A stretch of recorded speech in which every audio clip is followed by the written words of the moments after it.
Eccoci con Eros Pavan, uomo gol, uomo partita oggi, partita come si pensava non facile, sembrava anche finisse 0-0, abbiamo rischiato qualcosa, alcune belle parate di Fovero, però la prima grande occasione con Davide Costa l'abbiamo avuta noi, fuori di un soffio. Che partita è stata? È una partita complicata, difficile, loro sono una buona squadra e la classifica che hanno lo dimostra, insomma. E noi ci abbiamo provato fino alla fine, nonostante qualche difficoltà, alla fine siamo riusciti a spuntarla e siamo felici per il risultato. E per noi era fondamentale, visto che anche il Prodecco anche oggi ha vinto, ha fatto i 3 punti e quindi siamo sempre lì.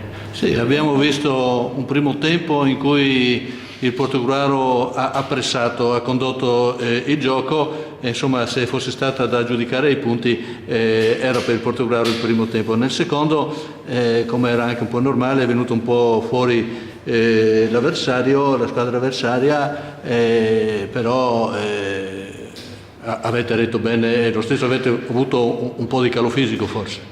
No, calo fisico secondo me no, loro sappiamo che è una buona squadra, quindi è normale che anche loro abbiano creato qualche occasione e noi sapevamo che davanti hanno dei buonissimi giocatori, infatti il capocannoniere del girone ce l'hanno loro, però siamo stati bravi perché alla fine sì, hanno avuto qualche occasione, però le abbiamo gestite abbastanza bene. Sì, Sakayeva è di un gol più avanti del nostro bomber Stefano Della Bianca, che se non segna fa gli assist comunque, perché insomma di testa le gira un po' al compagno di turno. Oggi è toccato a te, hai fatto un bellissimo gol che ha fatto la gioia di chi era sugli spalti.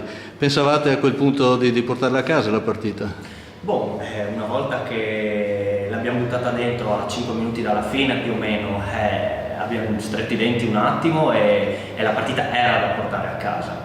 E fino a quel momento sì, abbiamo avuto occasioni noi, occasioni loro, però la partita poteva anche finire in pareggio a quel punto.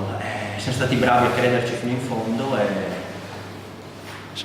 a portarla a casa. Sì, ogni domenica insomma c'è una formazione diversa, c'è sempre qualcosa che viene ritoccato. Questo crea agonismo positivo durante la settimana per cercarsi un posto in squadra, o crea un po' di tensione?